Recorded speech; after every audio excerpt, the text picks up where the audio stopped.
ചിലർക്കൊരു തോന്നലുണ്ടാവും, എന്ത് ഉസ്താദിൻ്റെ എല്ലാം പ്രഭാഷണം ചിലതെല്ലാം ഹൃദയത്തിലേക്ക് ഇങ്ങനെ തുളഞ്ഞ് കയറുക എന്നല്ല പറയുന്നേക്കും ചില ആൾ, ആണിയാറ്റം പോലെ. എന്നിട്ടിപ്പോൾ എന്താ പറഞ്ഞു വരുന്നത്, ഞാൻ ചില പ്രഭാഷണങ്ങൾ കേൾക്കുമ്പോൾ കരഞ്ഞു നോക്കുന്നുണ്ട്.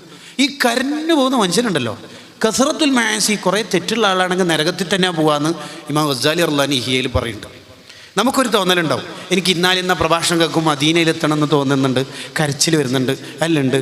പക്ഷെ എൻ്റെ തെറ്റുണ്ടാ, അത് നരകത്തിലേക്കുള്ള വസീലയാണ്.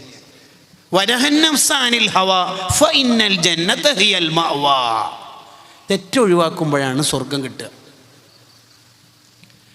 ആദ്യം നമ്മുടെ ജീവിതത്തിൽ ഒഴിവാവേണ്ടത് തെറ്റുകുറ്റങ്ങളാണ്.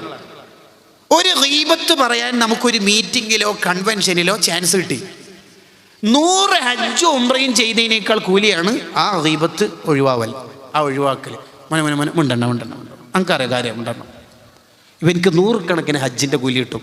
ഇത് പറയുമ്പോൾ നിങ്ങൾക്കൊരു തോന്നലുണ്ടാവും, ഇത് എക്സാജറേഷനാണ്, അത് ഉസ്താദിൻ്റെ വക കുറച്ചുകൂടി. ഇതുവരെ ഉസ്താദ് പറഞ്ഞത് നമ്മൾ അംഗീകരിക്കും, അത്ര എല്ലാം കിട്ടോ. നമ്മൾ ഗ്രൂപ്പിൽ കാര്യമായിട്ട് 4.5 ലക്ഷം കൊടുത്തിട്ട് ഹജ്ജിന് പോവുക, ഇയാൾ അത് 100 എണ്ണോ അത് കിട്ടുമോ അല്ല, ഞങ്ങൾക്കൊരു ഡൗട്ട് ഉണ്ടാവും.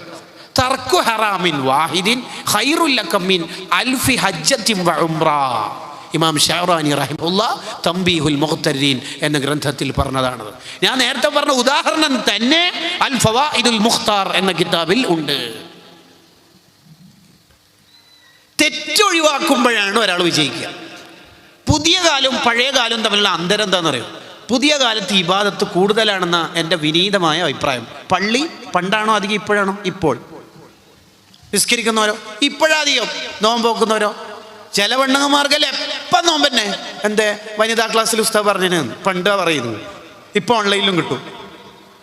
മജ്ലിസ് കൊണ്ട് തടഞ്ഞ് വീഴലിന്ന് ഓൺലൈൻ മജ്ലിസ് എന്ന് പറയാം. എത്ര ഉണ്ട് ഭർത്താക്കന്മാർ തളർന്നിട്ട് ഫാത്തിമ കുറച്ച് ചൂടുവെള്ളം നോക്കി, ഞാൻ മദീനയിലേക്കുള്ള പാതയിലാന്നുള്ള മജ്ലിസിലുള്ളവർ, ചൂടുവെള്ളം കിട്ടൂല, ഒരു രക്ഷയില്ല. നമ്മൾക്ക് ഭയങ്കര ദിക്റുണ്ട്, സ്വലാത്തുണ്ട്, ഇബാദത്തുണ്ട്. പക്ഷേ പുതിയ കാലത്തെ പ്രശ്നം എന്താണെന്ന് വെച്ചാൽ തെറ്റ് കൂടുതലാണ്. സജീവ സാന്നിധ്യമുള്ള പ്രവർത്തകൻ വീടിൻ്റെ അകത്തെത്തിയിട്ട് അവൻ്റെ ഫോൺ എടുത്തിട്ട് അവൻ കാണുന്നത് ഹറാമാവുന്ന കാലം. മോനെ, നമ്മൾ ഭയപ്പെടണം. എന്ത് ഭയപ്പെടണം? ജീവിതത്തിൽ എന്താണോ നമ്മൾ കൂടുതൽ ചെയ്തത് അത് ചെയ്തുകൊണ്ടിരിക്കുമായിരിക്കും വഫാത്ത്, മരണം ഉണ്ടാവുക. എൻ്റെ ജില്ല കണ്ണൂർ ഡിവിഷൻ തളിപ്പറമ്പ്, അവിടെ നെരിക്കോട് എന്ന ഒരു കൊച്ചു ഗ്രാമമുണ്ട്. അവിടെ മറവിട്ട് കിടക്കുന്ന നെരിക്കോട് ഉസ്താദ് എന്ന പേരിൽ അറിയപ്പെടുന്ന നെരിക്കോട് മുഹമ്മദ് മുസ്ലിയാർ ഖദ്ദസല്ലാഹു സിർറഹ്, നമ്മുടെ ഉലമാ മുഴുവനും അംഗീകരിച്ച അതിശ്രേഷ്ഠരായ പണ്ഡിതർ, നമ്മുടെ സമസ്തയുടെ കിടയറ്റ ആലിമീങ്ങളായ കൻസുൽ ഉലമ ശൈഖുനാ ഉസ്താദും നൂറുൽ ഉലമ എന്ന അതിദൈക്ഷണികരായ പണ്ഡിത ശ്രേഷ്ഠരും ആ മഹാനവറുകളുടെ അടുത്ത് പലപ്പോഴായി വരാറുണ്ട്, പരിപാടികളിൽ സംബന്ധിക്കാറുണ്ട്.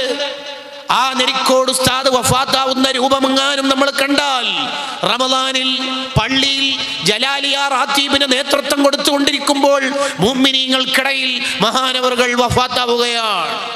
പള്ളിയിൽ റമദാനിൽ ഈത്തികാഫിലായി മുഅ്മിനീങ്ങൾക്കിടയിൽ. അതിലേറ്റവും അത്ഭുതം കൻസുൽ ഉലമ ശൈഖുനാ ചിത്താരി ഉസ്താദ് പറഞ്ഞു ഓർക്കുകയാണ്, എല്ലാവരും മരിക്കുന്ന ആൾക്ക് ദിക്ർ എല്ലി കൊടുക്കല, ഇത് ഈ മഹാൻ ബാക്കിയുള്ള ആൾക്ക് ദിക്ർ എല്ലി കൊടുത്തിട്ട് രാജാവിനെ പോലെ ഖബറിലേക്ക് പോകുകയാണ്. എന്തേ കാരണം?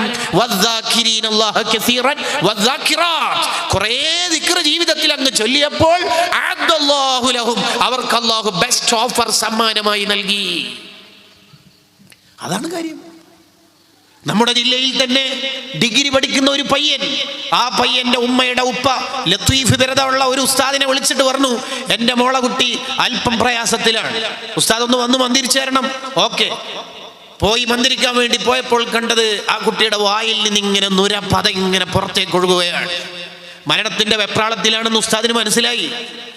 നല്ല മരണമാണെങ്കിൽ നെറ്റിയിൽ നിന്ന് വിയർപ്പ് വരും, അത് AC ഇട്ടാലും ചിലപ്പം വരും.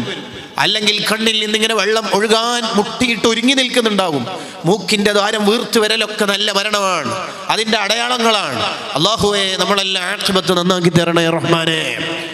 ഈ ചെറുപ്പക്കാരന്റെ മരണവെപ്രാളം ഉസ്താദിന് മനസ്സിലായി. മരിച്ചു എന്ന് ഉറപ്പിച്ചതിന് ശേഷം ഡ്രസ്സ് മാറ്റിക്കൊടുത്തപ്പോൾ വെളുത്ത തൊലിയുള്ള പയ്യന്റെ കറുത്ത ചെവിയുടെ അടുത്ത് കറുത്ത വരകളാണ്. എന്താണത്? പറിച്ചു നോക്കുമ്പോൾ ഇയർഫോണാണ്. പുതിയ കാലത്തെ ബ്ലൂടൂത്ത് അല്ല, ആ വയറുള്ള ഇയർഫോൺ അതൊരാൾ വെച്ച് നോക്കിയപ്പോൾ മ്യൂസിക് സിനിമ പാട്ട. ഇവൻ ഓഫായിട്ടും പാട്ട് ഓഫായില്ല.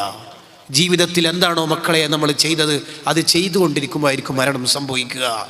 കാമുകനും കാമുകനും കൂടി യാത്ര ചെയ്യുമ്പോൾ ആക്സിഡൻറ്റിൽ മരണപ്പെട്ടത് കേട്ടില്ലേ നിങ്ങൾ?